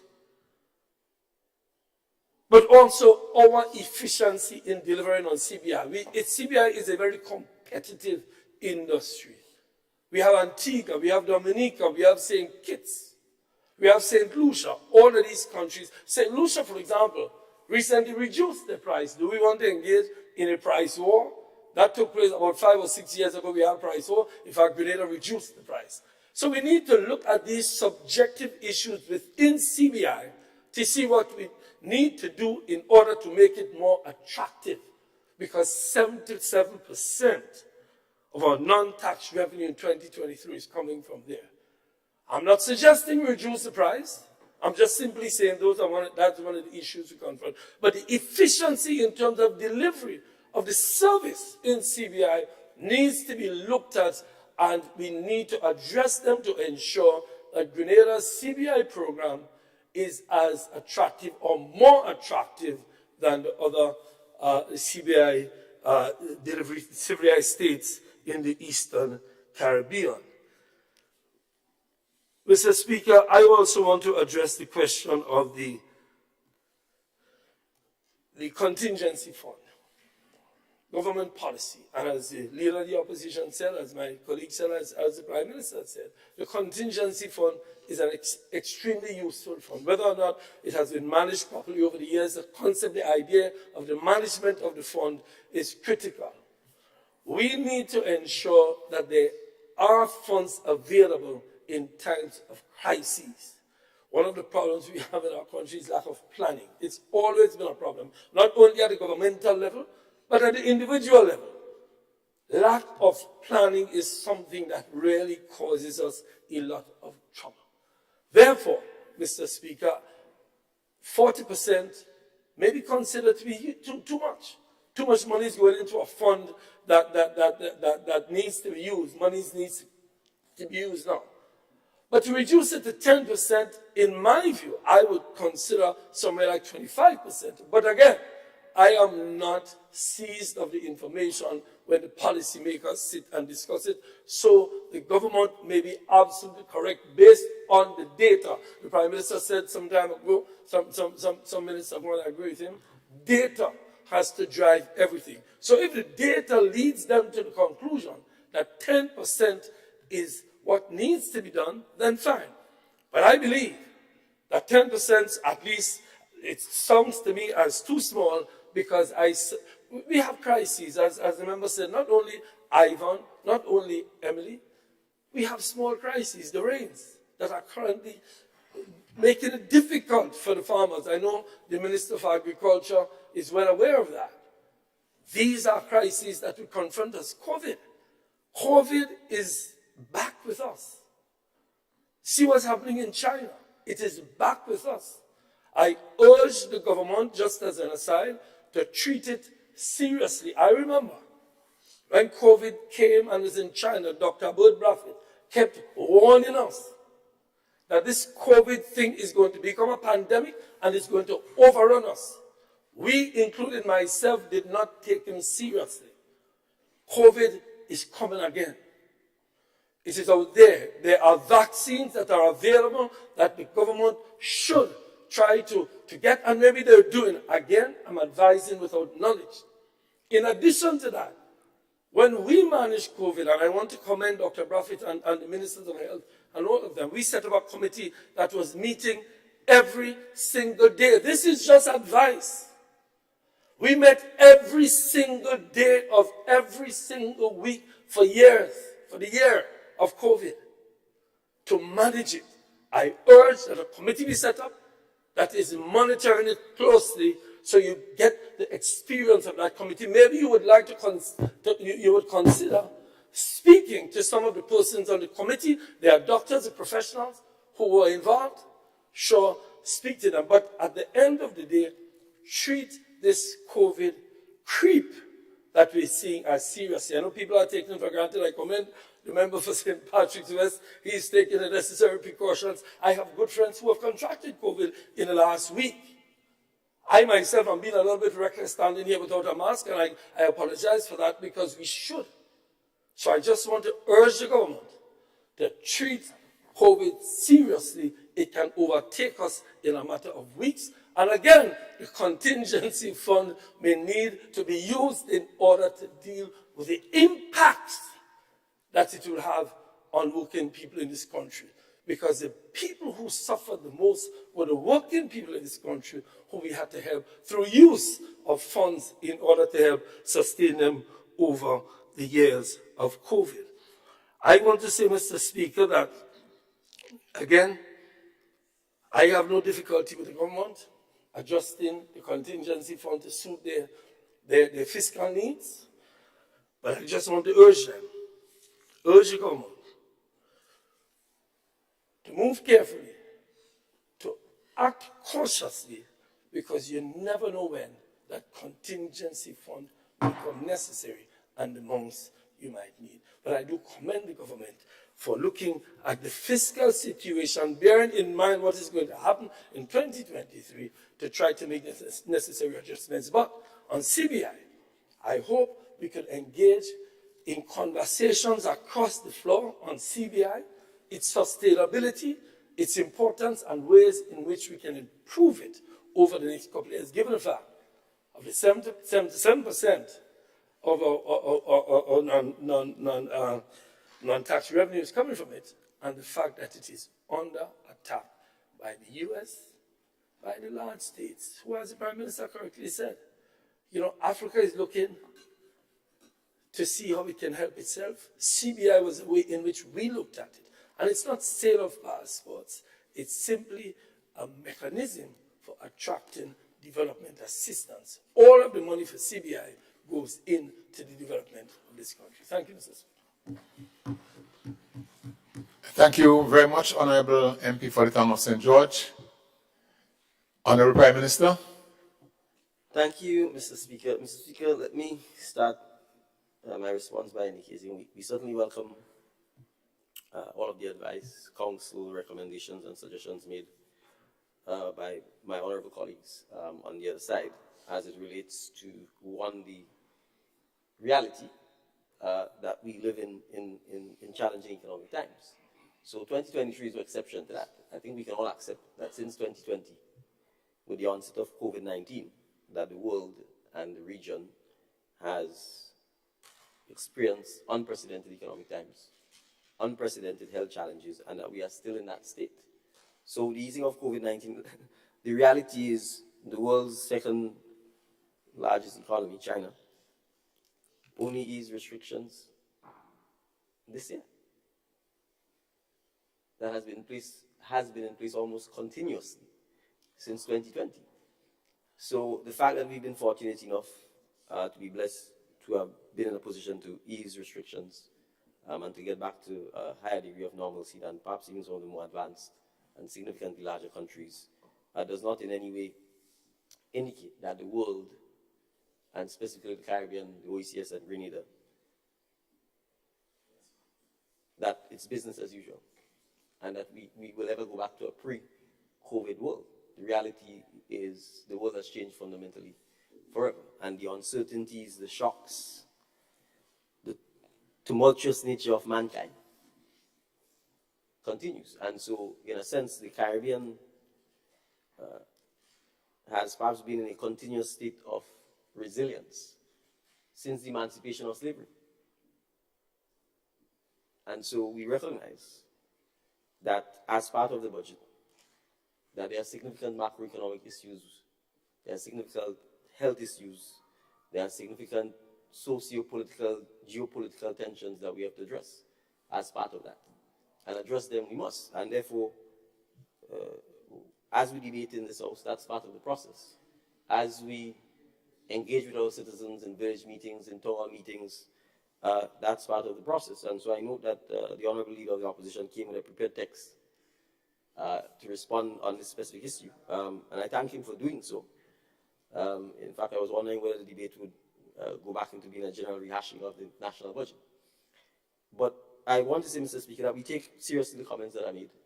As part of our ongoing assessment, we are continuously reviewing policies, initiatives. We are testing, measuring. And I will be the first to say that if something isn't working or meeting its objectives, we'll be happy to review it and correct. But I want to zero in a little, Mr. Speaker, on the question of the contingency fund and the National Transformation Fund and provide some historical context. Because the contingency fund, at least based on the law, was meant to be a sub-fund of the National Transformation Fund. And as recent as October of 2019, the National Transformation Fund regulations were amended under the hand of the then Prime Minister and Minister of Finance, who is now the Honorable Leader of the Opposition. And it is one thing, Mr. Speaker, to pass law, but it's a completely different thing to actually operationalize the law. And so the reality is, Mr. Speaker, there really is no contingency fund. So let me say this again. Mr. Speaker, it is one thing to pass a law that says 40% of the revenues of the National Transformation Fund should go into a contingency fund. It is a completely different thing to actually operationalize it, create the fund, create the board, and invest the fund as authorized by law. It is not an exercise in theory. It's an exercise in reality. And I want to point at one thing that the regulation said. The regulation said that the funds of the contingency fund should be invested in non-East Caribbean dollars investments held by the East Caribbean Central Bank, pursuant to a trust agreement between the minister and the central bank. No such trust agreement exists. No such investment in non-EC currencies exists, Mr. Speaker. So let us provide not just advice, but the historical context of what we did or did not do. And there may be valid reasons why it was not done. But the Honorable Leader of His Majesty's opposition is uniquely placed to provide that context. And I try to be a fair person, Mr. Speaker. The regulations were amended in October of 2019. We had COVID-19 in March of 2020. So if those in the meeting boardroom at the time took the decision that, look, we passed law, but we could ignore the law because we don't have COVID-19, things rough, we need to find money to treat with COVID-19, we need to deal with all of the resilience and sustainability issues that will arise after that, that's fine. Say that to the nation.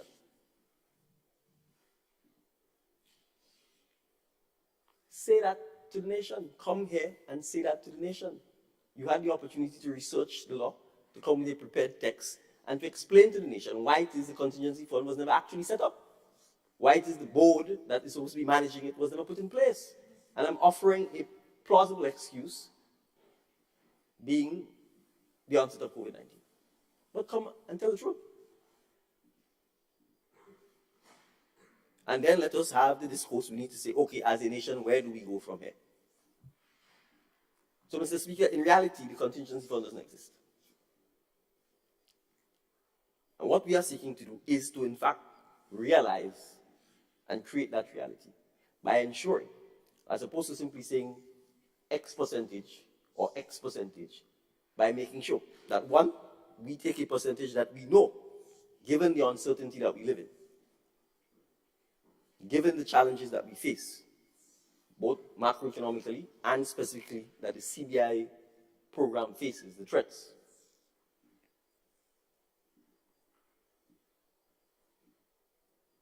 That we have a realistic percentage of the fund invested in a fund in compliance with the regulations to ensure that the fund is in fact invested and is created to treat specifically with disaster relief. And the said regulations, Mr. Speaker, we are only amending one line of the regulations, but the regulations are very detailed as to what should happen should a disaster happen. What percentage of the contingency fund should be used in proportion to GDP, in proportion to the type of loss and damage that is suffered, etc. So these are regulations that were passed as recent as 2019, or at least the amendments. The original regulations were on the books since 2015, and we're now in 2023, and they were never, Mr. Speaker, enacted. That's one. Two, this is a balance between putting aside a nest egg, so to speak, and the challenge of meeting the state's ongoing obligations to its citizens. And it's a balancing exercise that will be continuously reviewed, and we will then address it. Mr. Speaker, the challenge is, where does the government get its revenue from? Taxes, essentially. And most of the non-tax revenue would either be debt, you borrow, grant funding, and in Grenada and some of the OECS Caribbean context, you may call it non-tax revenue when you have programs like the CBI. The reality is, I think anyone who's in the migration business knows that migration and immigrants is probably the topic used by politicians worldwide the most to vilify people, to create tribalism, to create tension. And so we know that we're in the migration business, and so we will be under attack. My learned colleague talked about the Europeans and the threat to the CBI business and so on. But there's an elephant in the room that no one has spoken about. The then government took the decision initially, like most of the other CBI processing OECS countries, after the outbreak of the Ukraine-Russian war, to cease processing Russian applications. They had a statement out saying that. I think Dominica was the first, Grenada followed soon thereafter. Ask this, the then administration, when the policy decision was taken to start processing Russians without telling the public. Ask them. Did they ever indicate and come back to the public to say we're going to process Russians? No. It was done in secret. So that when this administration took office, we discovered that they were processing Russian applications. Notwithstanding that there was a clear statement from the then government saying that they would not do so. They followed. This administration has to deal with it. And the CBI program as a whole has to deal with that challenge. And lest I be accused of hypocrisy, I'm openly saying it, we have continued the policy. And we've been open about it. And we expect that we'll have to review, because yes, the pressure is coming from all sides to address this issue. But Mr. Speaker, we cannot talk about discourse, and we're not in the boardroom, and we don't understand the government's economic policy, when we were just in the boardroom the other day. And when we were in the boardroom, we weren't inviting anybody to come in and say anything. And we certainly were not engaging with the public. We were not engaging in the public to say, we face this challenge. How do we address it? So, Mr. Speaker, the reality is, it is not just about the government's policy. It's about the policies for the state of Grenada. And so, with the CBI program, we know it is under challenge.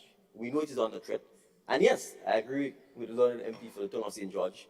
The education of the population as to what the migration industry is about, because that is what it is, has to take place. And to that extent, we have in fact approved a budget for the CBI unit to begin the process of educating, of having the public discourse with the public, so the public understands what the migration industry is about. Grenada has been part of the migration industry since it started. All of the Grenadians who live in the diaspora, what did you do? You migrated. Why did you migrate? Because there were circumstances at home that did not make you want to stay. Whether it's economic reasons, political reasons, socio-economic reasons. It is the same reasons why our citizenship are in demand. Because there are citizens around the world who themselves face socio-economic challenges, face stigmatization, etc., sometimes purely because of the accident of your birth. If you're born in Palestine, Mr. Speaker, purely by accident, you don't have a Palestinian passport. If you're born in Nigeria, despite your success, the West stigmatizes Nigerians. They are treated horribly at airports. And so to avoid that, people do want an opportunity to travel hassle-free. And so the migration industry, Mr. Speaker, in our view, will continue to exist despite the threats and the challenges.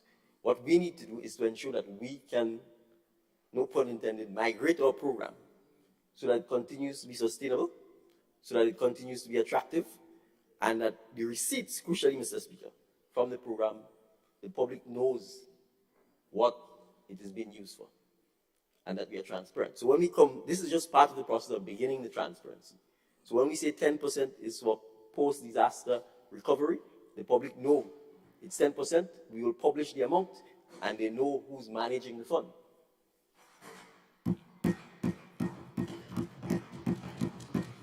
And that it's a trusted regional institution or a central bank. So, Mr. Speaker, we certainly are happy to invite the MP for the Tongue of St. George and any other MP who so wishes into the boardroom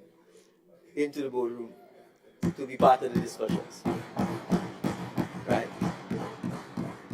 And since this is a boardroom about the citizens of Grenada, it's a public boardroom, so you can come in. Right? So, Mr. Speaker, I want to commend the resolution to the Honorable House. I suspect we will be coming back, Mr. Speaker, with more amendments to address the National Transformation Fund, so that the public can see the clear link between the receipts from the National Transformation Fund and developmental activities that we intend to pursue, particularly in the areas, some of the areas raised by my learned colleagues: healthcare, agriculture, and post-disaster recovery for farmers, and so on, as we move forward. Thank you very much, Mr. Speaker.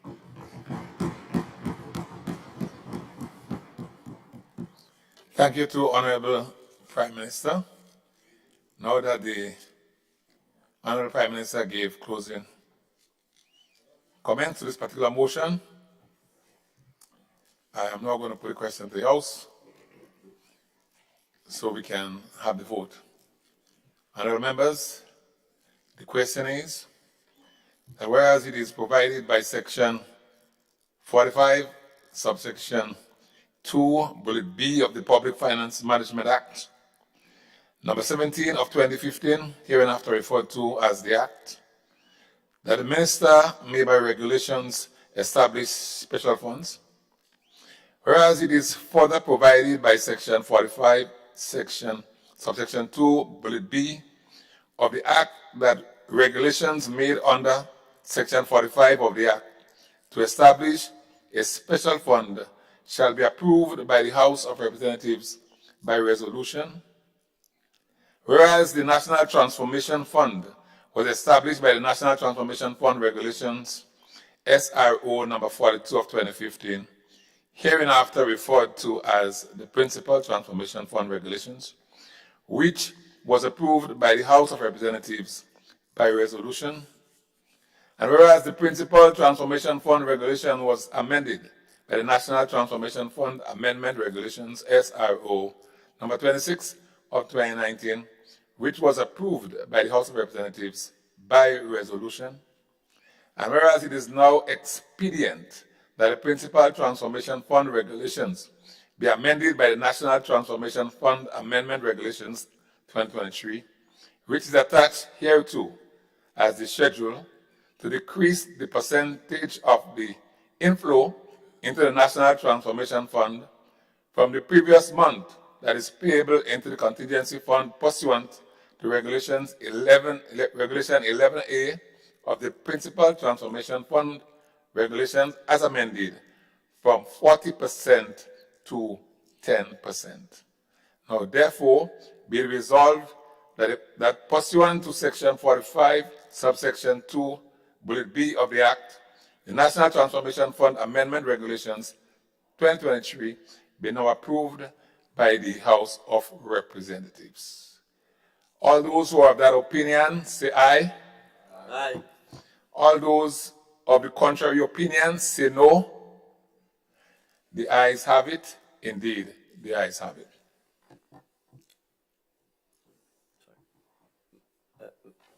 Honorable Prime Minister. Yes, Mr. Speaker, if I may crave your indulgence for 2 minutes. The Honorable Leader of Her Majesty's Opposition had raised an issue, which he reminded me of before his departure, pertaining to the list of items that are impacted by the Excise Tax Act. Obviously, for public purposes. I want to say that the Ministry of Finance will be putting out that list in layman's terms. But the reality, Mr. Speaker, is that the technical terms are actually in the legislation. And I just wanted, with your leave, to just run through them, at least for the record, if you would so grant. Go ahead. Right. So, thank you, Mr. Speaker. In essence, the items which are impacted by the change in the Excise Tax Act are as follows.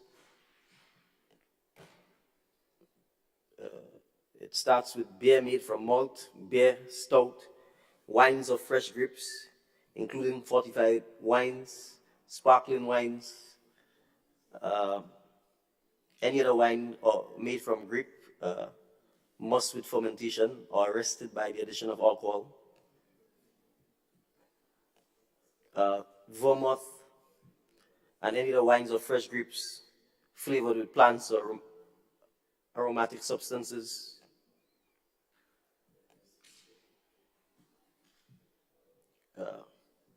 Any other spirits distilled by grape wine or grape mark, brandy, whiskeys, rum and tafia, gin and Geneva, vodka, liqueurs, and cordials. And obviously, as it relates to cigarettes, cigars, cheroots, cigarillos, cigarettes, tobacco, or tobacco substitutes, any cigarettes containing tobacco, and any other manufactured tobacco products or tobacco substitutes. Obviously, you have to be a chemist, Mr. Speaker, to understand a lot of the other technical language that is in the legislation, but I think that's there for a reason, because obviously there's a standard that determines whether something is alcohol or not. And I think once that standard is met, whatever the marketing name of the substance, because obviously alcohol is marketed under all kinds of names, obviously that will be the test that determines whether it falls on the list. So for that purpose, the Ministry of Finance will put out what I would call layman's list that uses the marketing names of the products to clearly indicate which of the items would be increased, would fall subject to the increase in the excise tax. Thank you very much. Thank you, Honorable Prime Minister. Leader of Government Business. Thank you, Mr. Speaker. Mr. Speaker, I now move that this Honorable House stands adjourned, sine die. Honorable members, the question is that this Honorable House be adjourned, sine die. All those who have that opinion say aye. Aye. Those are the contrary opinions, say no. Honorable members, this House now stands adjourned, sine die.